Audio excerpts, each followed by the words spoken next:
वो करके, तो वो 108 बार करिए भाई, 108 बार बड़ी मुश्किल काम है ऐसे, बहुत एक तपस्या है वो। मुझे लगता है 1.5-2 घंटा लगता है आराम से। क्योंकि हमने भी किया है जब लगभग। मैंने वहाँ वसुंधरा में जब गया था, पंडित जी से पूछा, बोला कि 108 बार, तो पंडित जी भी चौंक गए। 108 बार परिक्रमा करेंगे? हमने कहा कि करना है मुझे, तो मैंने किया और करते करते फिर अभ्यस्त हो गए। एक मतलब 2-3 हफ्ते में तो अभ्यस्त हो जाता है आदमी। हाँ, वहाँ एक परेशानी जरूर होती है, पीपल के पेड़ में ना वो जो फल होता है उसका, वो मीठा सा होता है, वो गिरता रहता है, तो गिरता रहता है तो उस पर चींटा लगता है। हाँ, चींटा चींटी घूमते रहते। हाँ, अब ये समस्या मुझे भी मैंने फेस किया कि वो खाली पैर चलते हैं और चींटा दबेगा आपसे, तो वो बड़ा अंदर से कष्ट होता था, मतलब देख देख के चलना पड़ता था, इसलिए भी टाइम ज़्यादा लग जाता था। तब उसमें भाई आप उतनी सामर्थ्य हो आदमी तो वो है उसको पूरा छतरी डलवा दे पूरा परिक्रमा मार्ग जो है, तो वो भी मैंने सोचा था कि मेरी सामर्थ्य होगी तो मैं संकट आया था। बिल्कुल, हम सीधा से मानते हैं कि हमने इतना हमारा हनुमान जी से लगाव है, तो उनकी भी कृपा हमारे ऊपर हमेशा बनी रहती है। मैं उसको नेगेटिव नहीं मानता हूँ कि हमारे साथ क्यों हुआ ऐसा, वो होना था, होनी तो होके रहेगी। अब होनी होके रहेगी, उसमें आपका नुकसान कितना होता है ये डिपेंड करता है। हो सकता था हनुमान जी के हम भक्त नहीं होते, शायद हमारा नुकसान ज़्यादा होता, हम भटक रहे होते कहीं अभी भी। हाँ, ये भी हो सकता है ना, क्योंकि ये सब कहानियाँ आती हैं, अक्सर आती हैं। आप जहर खुरानी पर आप स्टडी करने चलिए, देखिए किस तरह के किस्से मिलते हैं आपको, तो पता चला कि मेरे साथ जहर खुरानी हो गई। अच्छा। जहर खुरानी बेसिकली ये होता है कि उसमें कुछ चाय में डाल दिया होगा उसने, और वो अर्धबेहोशी में। हाँ, पत्रकारिता के दौरान अखबार में काम करते हुए मैंने बहुत खबरें छापी थी इस तरह की। हाँ, कि उसके साथ हुआ। हाँ, उसके साथ हुआ, हाँ, लेकिन मेरे साथ होगा ये मैंने कभी कल्पना में नहीं सोचा था।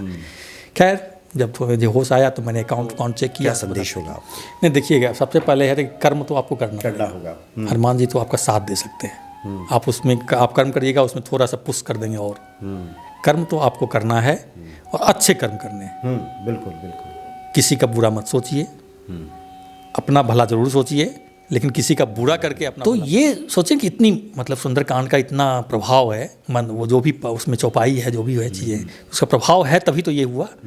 भाई हम अपनी आँख से यही देख रहे हैं। अच्छा, भले ना हो, लेकिन हमको जो हमने जो देखा वो तो हम विश्वास करेंगे ना। नहीं, यही है ही, यही है, वो आप ज़्यादा जानते हैं इस चीज़ को। तो हमने तो वो किया और हमको लगा कि भाई उस दिन से मैं तो सुंदरकांड का पाठ नियमित तौर पर कर। तो अभी भी आपके शामिल है ये? हाँ, सैटरडे और मंगलवार तो मैं बस पाठ करना है, उनको मन में दिमाग में बिठा के मैं पाठ कर जाता हूँ। मैंने कभी ध्यान नहीं दिया कि क्या हमको छू रहा है, क्या नहीं छू रहा है, हमने कभी इस चीज़ पर ध्यान ही नहीं दिया है। सिर्फ हनुमान जी पे ध्यान, बस हनुमान जी पर ध्यान रखता हूँ और उसको पाठ कर जाता हूँ। हमारा एक और कहानी में बहुत ये रोचक, जब भी मंगलवार शनिवार जाता था 108 परिक्रमा में करते थे, और वही हाथ में मूंगफली लेके उसको गिनने कैसे वही गिनती। हाँ, और वो हनुमान चालीसा का पाठ करते हुए, आप हनुमान जी का चालीसा का पाठ करते हुए राउंड लीजिए। ये मुझे लगता है कि वही 2-2.5-3 महीने करते करते ऐसी सफलता मिली मुझे कि मैं तो नहीं सोच रहा था कि ऐसी सफलता मिलेगी मुझे। जय सिया राम। सब सुख लाए तुम्हारी सरना, तुम रक्षक काहू को डरना। हनुमान जी की प्रसन्नता से भक्तों के समस्त कार्य पूरे हो जाते हैं, संपन्न हो जाते हैं। जीवन की जो परेशानियां हैं, बाधाएं हैं, उसका भी निराकरण हो जाता है। हनुमान जी के एक भक्त हमारे सामने उपस्थित हैं और इन्हें हनुमान जी की भक्ति, हनुमान जी की कृपा को लेकर के कई अनुभव भी हैं। भक्ति करते हैं और जीवन की जो परेशानियां हैं, कठिनाइयां हैं, हनुमान जी कृपा से दूर भी होती हैं। हमारे सामने उपस्थित हैं प्रवीण कुमार जी, स्वागत है आपका। जय सिया राम। जय श्री राम, जय श्री राम। देखिए, हनुमान जी तो संकट मोचन है और ये तो आपने अनुभव कई बार किया है। हाँ, बिल्कुल जी। असल में जी। मेरा बचपन जो बीता है ना, तो हमने अपने पिताजी को देखा करता था कि वो जब भी खेत से आते थे और कभी भी जब भी आए तो वो दोपहर में जब समय मिला नहाने के बाद सूर्य भगवान के सामने हनुमान जी की पूजा करते थे। अच्छा। हाँ, मतलब वहीं खड़े होकर अपना कर लिए। तो वो मुझे रिकॉल करता हूँ मैं, तो वो देखते देखते हमें लगा कि भाई जीवन में वो हमारे लिए भी इम्पोर्टेंट है। मतलब जल चढ़ाया भगवान सूर्य को। हाँ। और वहीं हनुमान चालीसा का पाठ कर लिया। तो अब हम भी जो है लंबे समय से, लगभग 25-30 साल से मैं हनुमान चालीसा का पाठ करता हूँ। और ये नहीं देखता हूँ कि कौन सा समय है। जब नहाया धोया, नहाने धोने के बाद जो है पाठ कर लिया। अच्छा। उसके बाद हाल के दिनों में तो मैं सुंदरकांड का भी पाठ करने लगा। जैसे मंगलवार और शनिवार में रेगुलर करता हूँ, सुबह में या शाम में।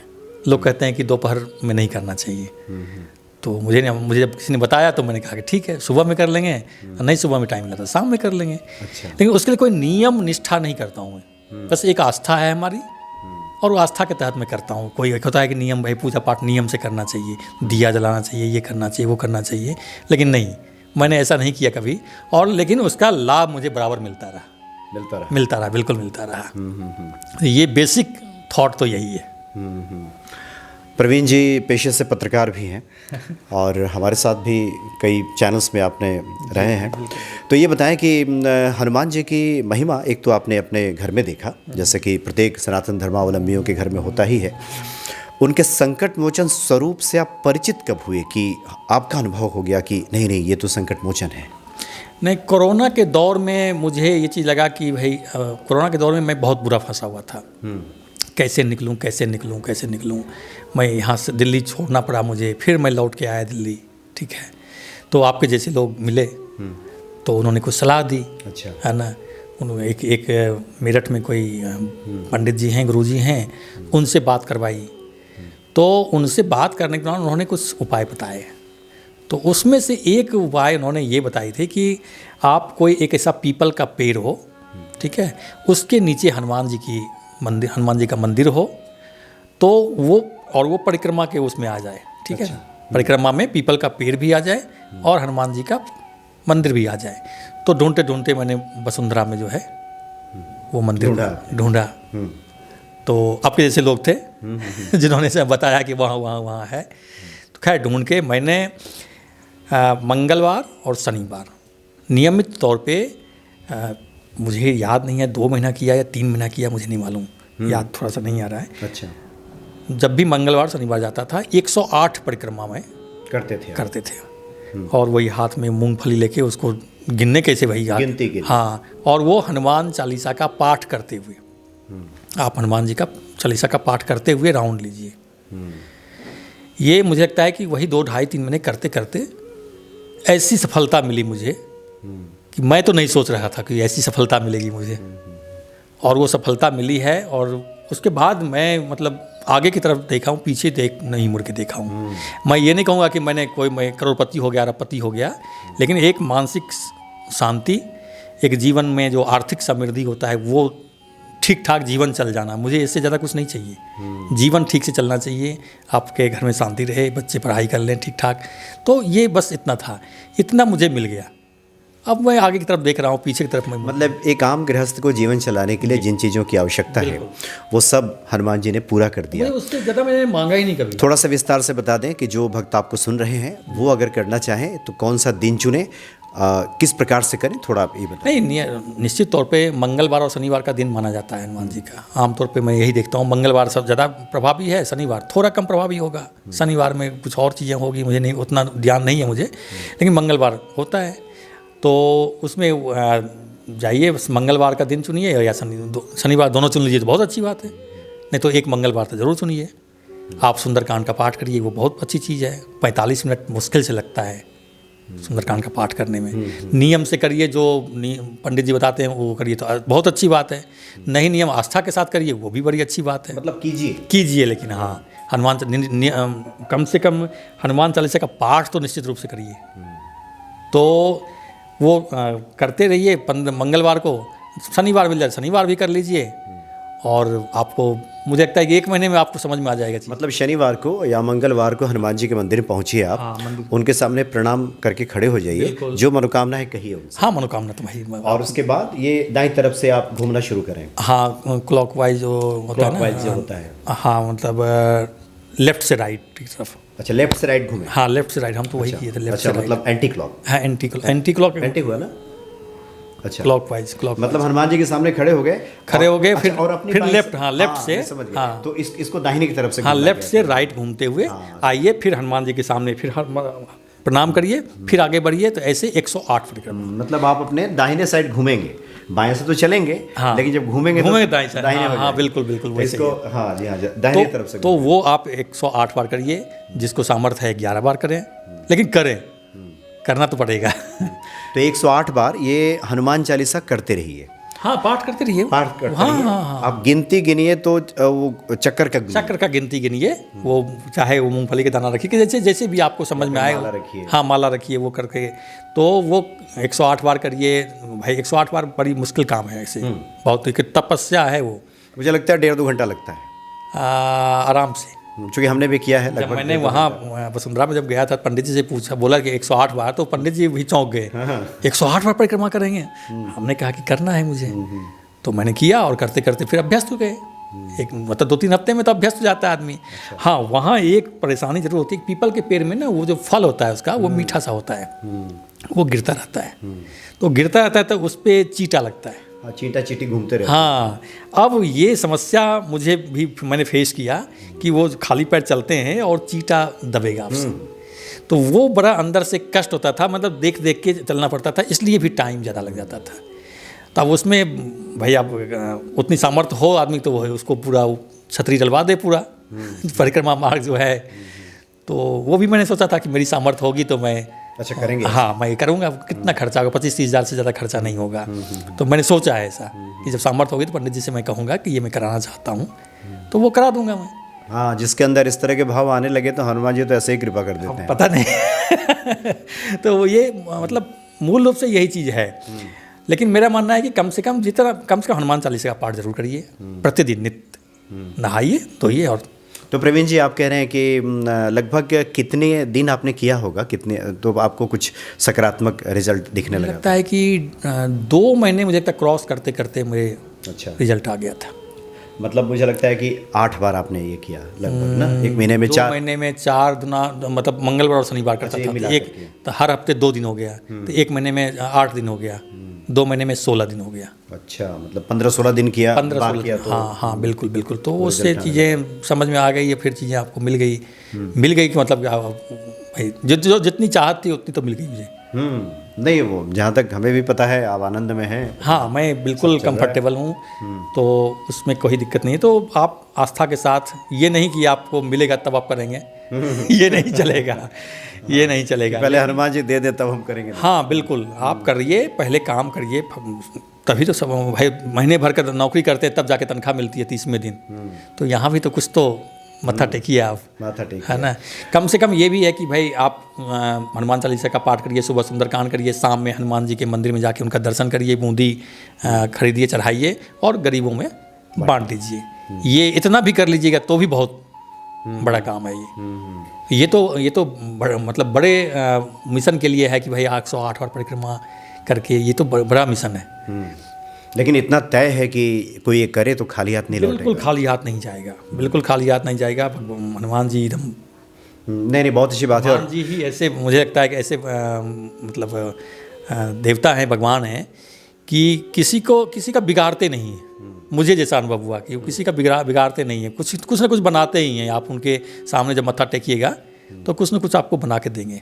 ये मेरा अनुभव है व्यक्तिगत। वो देवता हैं, देने वाले हैं, कोई भी कुछ और किसी को उधार नहीं रखते हो। नहीं, बिल्कुल नहीं, कीजिए मिल जाएगा। और कई चीज़ें छोटी छोटी घटनाएं हैं मेरे साथ कि एक बार क्या हुआ था कि यही मैं गौर गैलेक्सी में रहता हूँ वैशाली में। तो एक दिन क्या हुआ कि दशहरा का दिन था या कौन सा दिन था मुझे ध्यान नहीं आ रहा है। तो पत्नी गई थी नीचे मंदिर में प्रसाद चढ़ाने, वो प्रसाद चढ़ा के आई और वो दरवाज़ा खुला रह गया। अच्छा, हाँ, दरवाज़ा खुला रह गया। हम गए थे, पत्नी दूसरे कमरे में कुछ काम कर रही थी कंप्यूटर पर, और हम इधर वॉशरूम में गए थे, वॉशरूम में, और वो एक बंदर घुस गया घर में। हाँ, एक बूढ़ा सा ठीक ठाक सा था। अच्छा। वो घुस गया और एक दरबार, हम जिस कमरे के अटैच वॉशरूम में गए थे उस कमरे के सामने बैठ गया वो।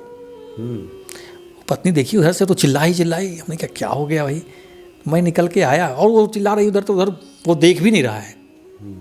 वो मतलब मैं जिस कमरे के गया था उसी कमरे पर दरवाजे पर बैठा है। मैं निकल के आया, देखा, और सामान्य तौर पर तो डर लग जाता है, वही सामने बैठा है अंदर। तो मैंने ऐसे कहा, वो हमको देखा और टेबल पर केला रखा था, कुछ रखा था, बहुत सारी चीज, कुछ नहीं छुआ। अच्छा। बस वो वहाँ हमें देखा, हमने ऐसे किया, वो लौट के दरवाजे से निकल गया शांतिपूर्ण तरीके से।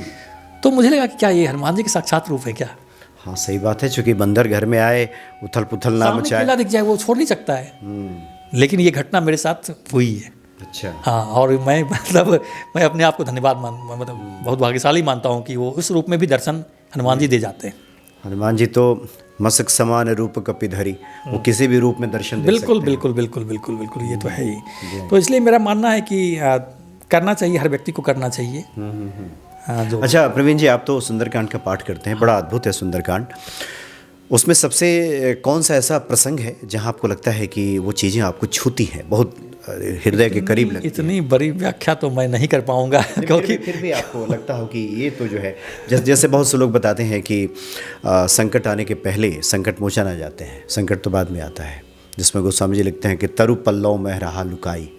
रावण तो संकट बन के बाद में आया, हनुमान जी पहले ही आके बैठ गए थे ऊपर। हाँ नहीं, मैं आप सही कह रहे हैं, लेकिन मैं कभी उस भाव से मैं उस चीज़ को नहीं गहराई से मैं पकड़ पाया हूँ। मैं तो बस वो क्या बोलते हैं उनके उसमें जीता हूँ भगवान हनुमान जी के। तो मैं बस पाठ करना है, उनको मन में दिमाग में बिठा के मैं पाठ कर जाता हूँ।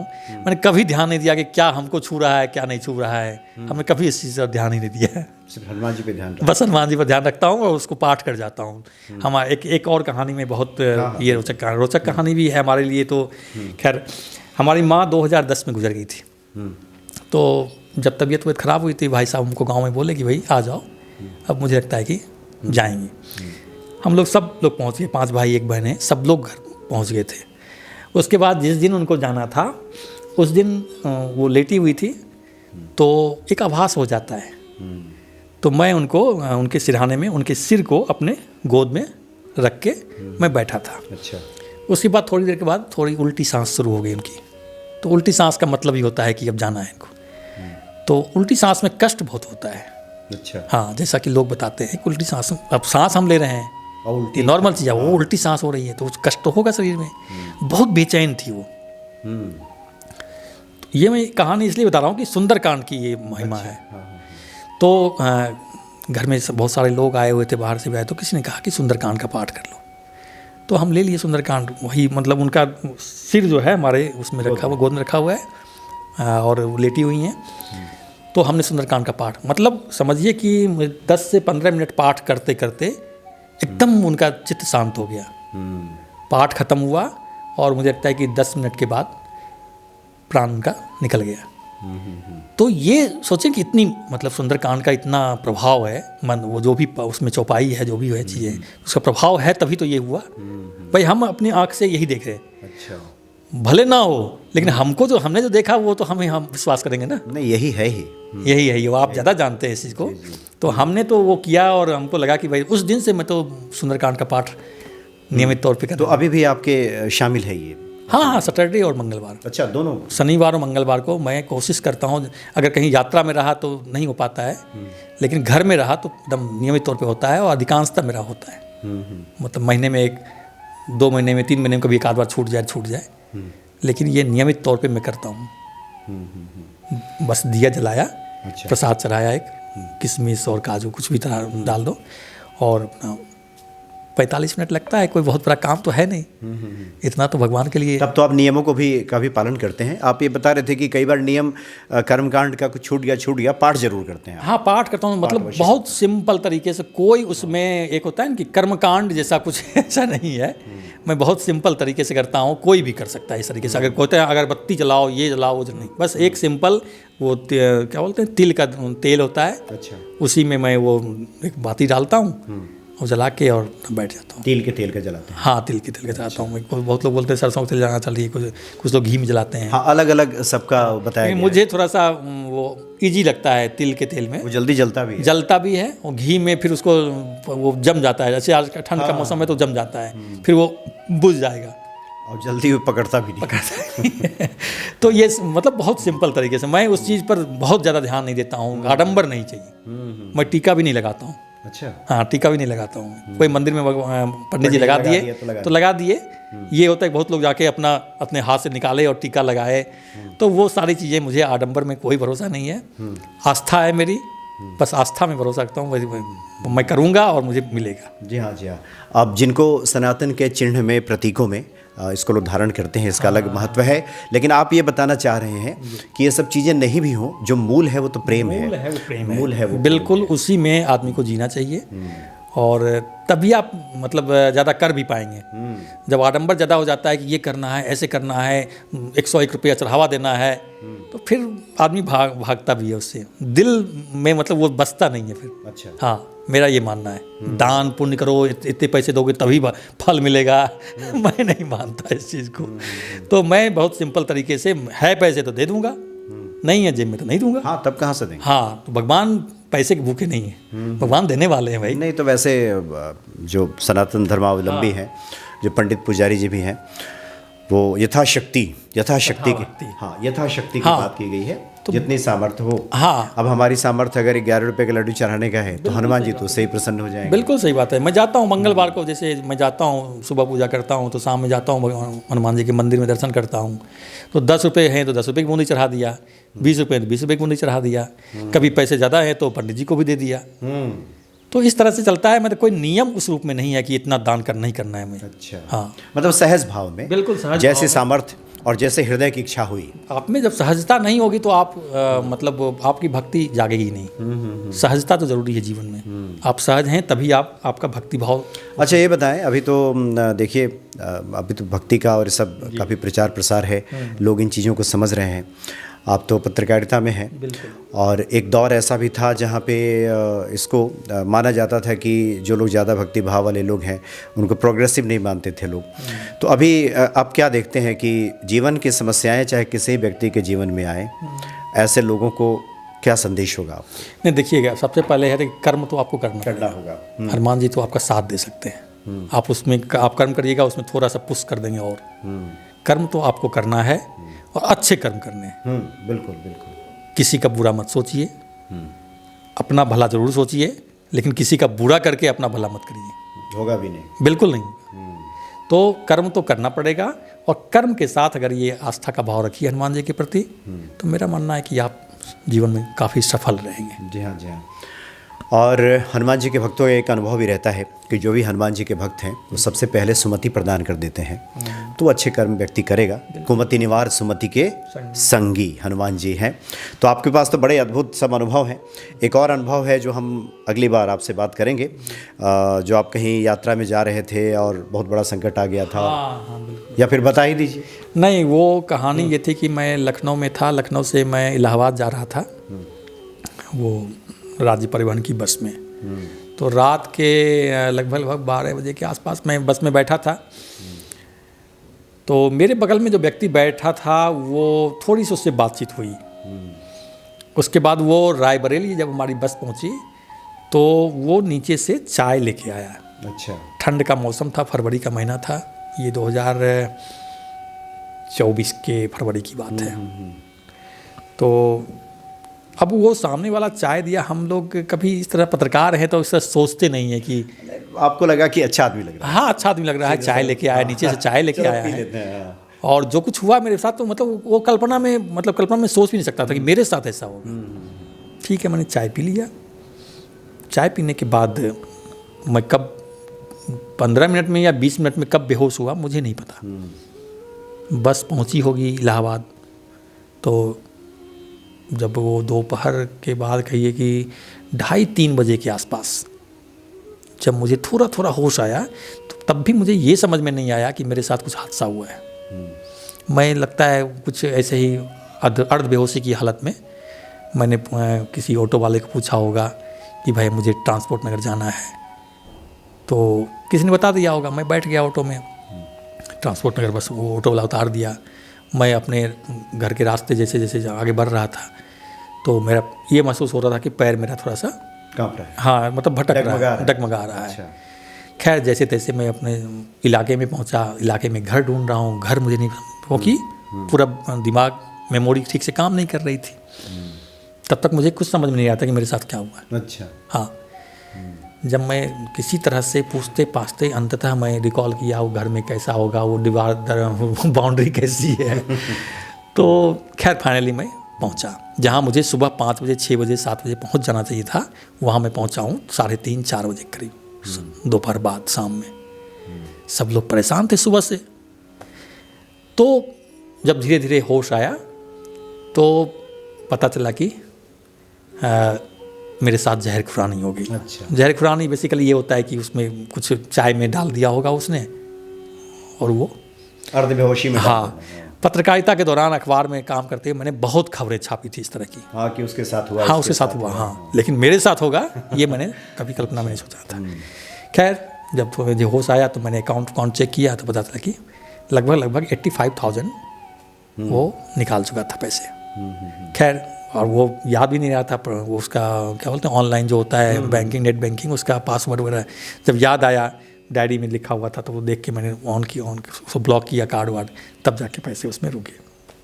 तो ये इसमें क्या होता है कि जहर खुरानी में लोगों के जान चली जाती है, जान चली जाती है, मेमोरी इतना लॉस हो चुका होता है कि वो लौटना मुश्किल होता है।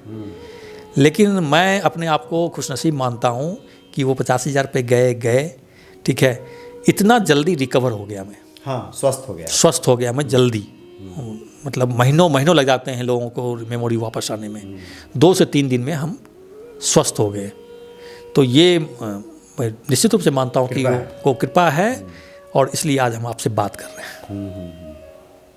नहीं, बिल्कुल। ये एक इंटरेस्टिंग क्या कहें इसको, मतलब ये हनुमान जी की कृपा है ये, कि चलिए ये पूर्व के कर्म प्रारब्ध की वजह से कई बार चीजें होती हैं, जो भी कहिए, लेकिन हाँ फिर भी यह है कि जीवन पे संकट आया था वो। बिल्कुल, हम सीधा सा मानते हैं कि हमने इतना हमारा हनुमान जी से लगाव है तो उनकी भी कृपा हमारे ऊपर हमेशा बनी रहती है।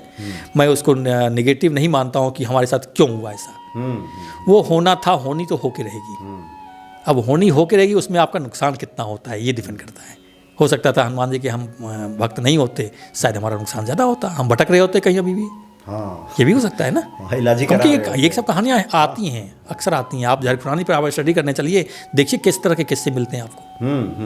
कोई चड्ढी में घूम रहा होगा कहीं पर, कोई भीख मांग रहा होगा, मतलब 5-5 साल तक लोग इलाज कराते रह जाते। तो मैं इस मामले में अपने को बहुत बेहद खुशनसीब मानता हूँ कि मैं 2-3 दिनों में एकदम फिट होके फिर अपने काम पर लग गया। तो ये कहानी है। जी हाँ, जी हाँ, बड़ा आनंद आया प्रवीण जी आपसे बातचीत करके। आगे भी हम लोग हनुमान जी के कुछ और चर्चा करेंगे, हनुमान जी कृपा से, चूँकि जब प्रेरणा देते हैं तभी उनकी बात कोई कर पाता है। जी बिल्कुल सही बात है, सही बात है। बहुत बहुत धन्यवाद आपका। जय सिया राम। जय सिया राम।